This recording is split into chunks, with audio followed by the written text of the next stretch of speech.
Hi guys, it's time for the second part of our lecture on unemployment.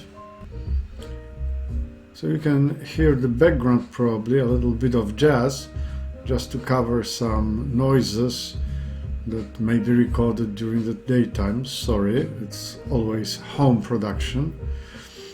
But it got me thinking, perhaps in some comments on the YouTube channel you may suggest what should be the background for our next lecture.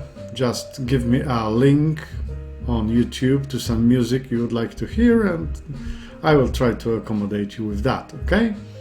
So that would be a little bit of interaction between us. As you remember, last time we covered the whole idea, the concept of unemployment, referring to Penguin's Dictionary of Economics, and not only. We look at this nice division of the society, and we also tried to figure out how we measure unemployment, what could be the problems of measuring it, like willingness, ability to work, and so on and so forth. I also posted you a question whether you belong to the labor force or not, and most of you got it right. You don't. Then we had some statistical data, a little bit of data on Poland here, and in the next slide here. Then we looked at the regional approach, regional view of unemployment, and that was what we covered last time. Now we proceed, as I promised, to the idea of labor market. So let's go back to market as such, right? So we know the concept of market. Here in the slide you can see a market as it is, this model of supply and demand curves. And for apples that would be that would be demand for apples, that would be supply of apples, and the equilibrium, right? And we've got market surplus and market shortage as two potential disequilibria. How can we apply this way of thinking to labor market? Well, first of all, we do have labor demand and labor supply, right? So this is one thing that is pretty analogical. Who creates labor demand? Well, these are all entities that need human labor. These could be businesses, that could be government that wants to employ some people. These could be some NGOs, non-government organizations, non-profit organizations, all those who want to employ people. Then who creates labor supply? Well, these are people willing and able to work, right? And like we had price for apples, we can speak of the price of labor, which would be wage. We will denote it with W, as in wage. Some could say, all right, but what is actually the price of labor? We've got different types of labor and different wages. That is right? That is right, but we will speak generally about some level of wages, in fact, not a single wage of a single person. So if we have labor demand and if we have labor supply, then there is possible that there is some equilibrium between them, like here in this graph, like here in our market for apples. But it is sometimes possible, probably, that we do not have equilibrium, so we've got one of the two disequilibria, like market surplus and market shortage.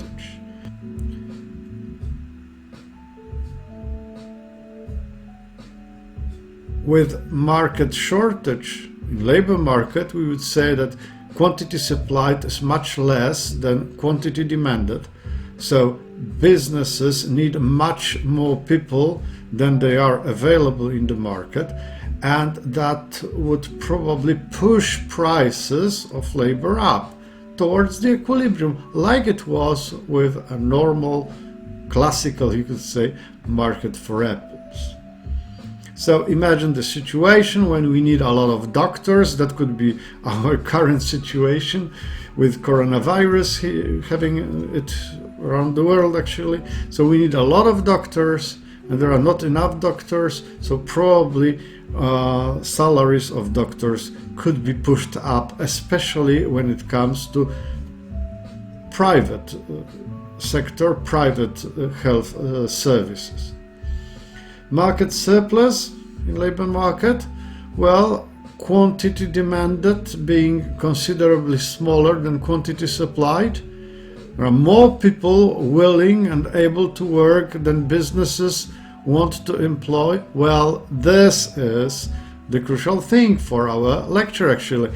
Market surplus in labor market would be unemployment. Too many people willing to work comparing to the quantity of people that could be employed. But with labor market, it's not as simple as with apples. Have a look at the next slide. So we've got labor demand.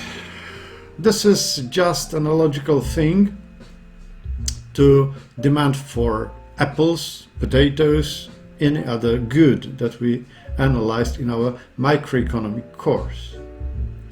So this is very much analogical. But then we've got our labor force and acceptance of jobs. Well, acceptance of jobs would be our labor supply. So acceptance of jobs would give you information on the number of employees that are willing to work for a given wage. Labor force is slightly broader because people may be willing to work, generally speaking, but not necessarily for the wage that is currently offered. So labor market would look more or less like that. Have a look. This is labor force. This is acceptance of jobs that works as our labor supply, and this is our labor demand. Have a look at labor force here. It is almost vertical, but you can see it is slightly sloped to the right, meaning that actually there is a certain, not very strong, relation between the number of people in labor force and wages. For higher wages, labor force seems to be slightly bigger than for low wages. Why is that so? Remember, labor force, or all people that are able and willing to work. Well, obviously wages have nothing to do with people's ability or inability to work, but it may have some impact on whether people are willing or not willing to work. Most of you got it right. You, full-time students, you do not belong to labor force. But if wages are really high, then some of you may consider giving up your current status of full-time student. You can move to part-time studies and you may start working. In this case, if you are a part-time student only, then you become a part of labor force. You can go and work, so you can appear in the labor market.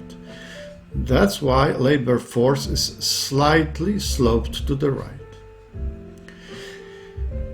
Let's have a look at this labor market from classical point of view. So let's try to analyze it just like it was a market for apples. So this is labor demand here, this is labor supply, and this is the equilibrium. We know that in the classical approach, prices are very flexible. Therefore, in the market, there will be equilibrium. This equilibrium will be here.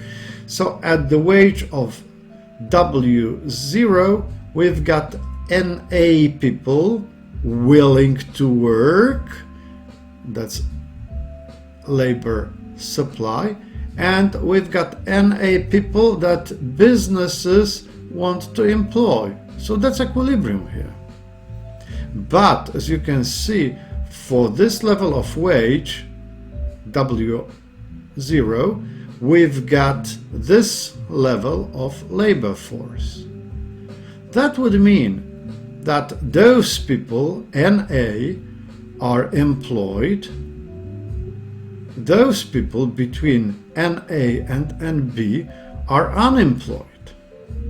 So if we calculate a rate of unemployment, which is here, look at the formula in the frame, rate of unemployment, which is the number of unemployed people divided by the number of people in labor force, then our rate of unemployment would be NB minus NA over NB.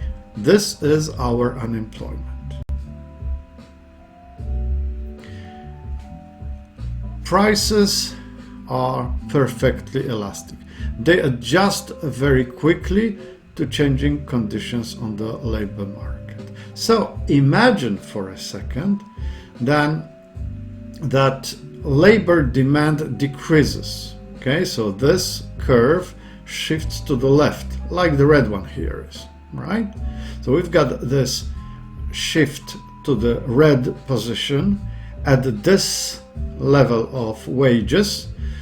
You can see labor demand being that big, labor demand being that big, labor supply being here, labor supply being bigger than labor demand. So we've got disequilibrium here, we've got what we call market surplus, or what we've got additional unemployment here.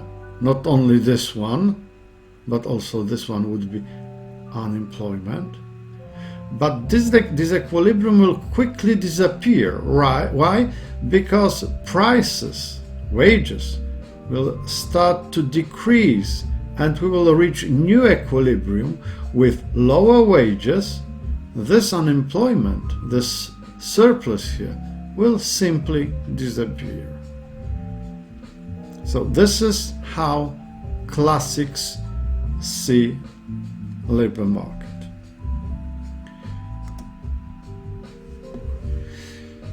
Classics would say the unemployment that we see permanently in the market, labor market, is a voluntary unemployment.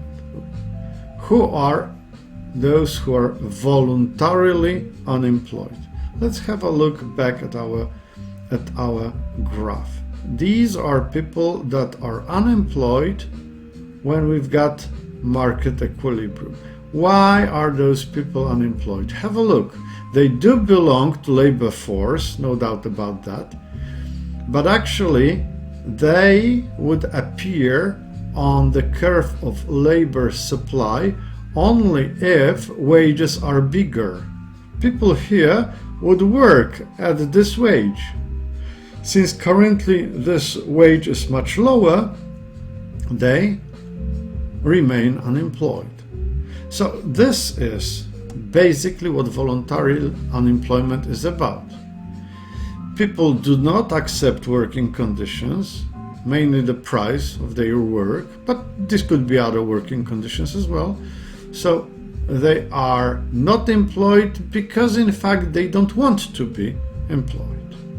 So according to classics, the only unemployment that we have in economy is voluntary unemployment, because whenever something changes, equilibrium is pretty quickly restored.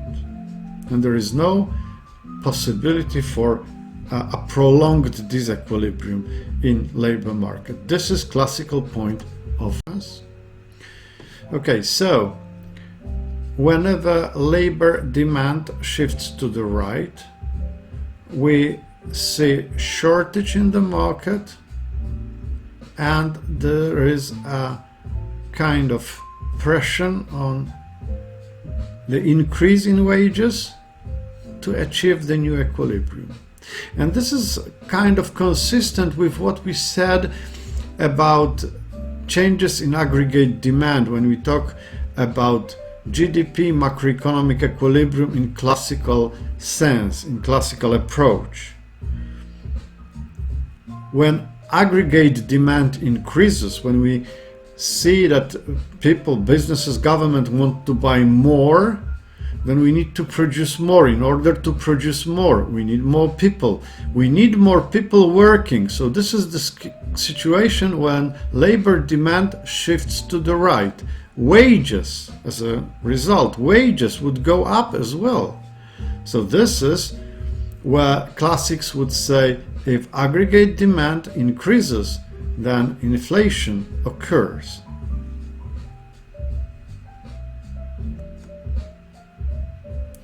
But the question is, what if they are wrong? What if labor market is slightly different from other markets? What if wages are inelastic? How could they be inelastic? Why wouldn't they adjust so quickly as classics would claim? Well, for two reasons. First of all, most people work on the basis of work contracts. You've got them here. And work contracts make prices for labor less elastic. As long as we have our contract, then we earn the money that is agreed. We do not change it, responding directly to the changes in the market. The other thing here are trade unions. The better developed trade unions, the more sticky wages are. When the overall economic situation is good, there will be a lot of pressure on increasing prices for labor. When the economic situation worsens, gets worse, trade unions will strongly oppose to lowering salaries. In this way, we could say wages, salaries are quite sticky. They grow, but they rarely fall. If this is the case, then we should actually accept the fact that wages are kind of inelastic.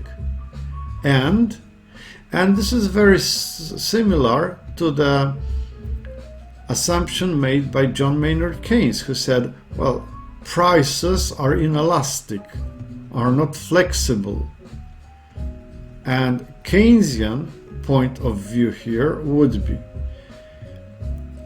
if prices for labor, if wages are sticky, if they are not very likely to decrease when the overall market situation would suggest so, then it is pretty possible that even though the full equilibrium in the market would be at this wage level, WO, actually wages stay at a higher level. This one here. This kind of unemployment, this kind of situation in labor market would result in two types of unemployment. The first one, unemployment, is here. We already know it. This is voluntary unemployment, the same as classics presented. But in the Keynesian view, if wages do not adjust to the equilibrium level, there will be permanent unemployment of this kind. Not temporary one, as suggested classics, but permanent one. And this is involuntary unemployment. What kind of involuntary unemployment is that? These are all the people who are willing to work, but they do not get their employment. This is a significant problem, you know. Have a look. Look at those people here. They are unemployed. They accept all working conditions. Actually, people here at this point, for instance, they would work for lower wages. right? So they accept this current level of wages, they even accept lower wages, but they get no employment. So that would be a problematic thing. This involuntary unemployment is the one we should really worry about. Now let's think for a while, how can we fight unemployment? Not this one, not voluntary unemployment. We know it's not that important. Involuntary one. What are the ways? I would say there are three ways. There is a smart way, there is a silly way, and there is a controversial way. Let's start with silly way. The silly way is something that we use, for instance, in Poland, but we are probably not the only country here. If we see this distance here, involuntary unemployment, as our major problem, then we should focus on the ways how to minimize this distance, how to decrease it. How can we do that? Well, first of all, we can take this curve and shift it to the left, like here. If we shift it to the left, this distance between those two curves will shrink. That's it. How can we do that? Well, for instance, we may change retirement age. If we allow younger people to become pensioners, then labor force will decrease, and along with labor force, acceptance of jobs will decrease as well. This will decrease and that will decrease. Both curves would shift to the left. Less people would be willing and able to work, especially willing to work, and labor supply will be smaller. Hence, involuntary unemployment would be smaller. The smart way would be, well, we could grab this curve, labor demand curve, and shift it to the right, increasing labor demand. How do we do that? Well, we try to stimulate the economy to make aggregate demand higher. If there is greater demand for production in the economy, then we need more people. And if we need more people to work, then labor demand will shift to the right, making, again, this distance much smaller. So this is what you can see in Poland, right? This decrease in unemployment that we see over last years is partly because of AJ shifting to the left, lower unemployment, lower retirement age. AJ shifts to the left also because of the fact that many young people migrated, let's say, to the UK and other European countries as well. So that would all push AJ, that would all push AJ to the left, and labor demand was actually pushed to the right because we had kind of a very nice economic growth. So we were actually pushing this one to the right and that one to the left, making all those two things more close to each other, right? The controversial way is making wages more elastic. If we make wages more elastic, then the probability that W1 level would lower to WO level increases. So if we can make wages more elastic, they would probably go down more to the equilibrium point, again lowering involuntary unemployment. So remember, our main concern when we look at labor market is involuntary unemployment, the one that was brought to economics by John Maynard Keynes. And this is actually all that we had for today. There will be the third part of this lecture, trying to grasp the rest of the problems, issues that we have scheduled for unemployment lecture. Thank you.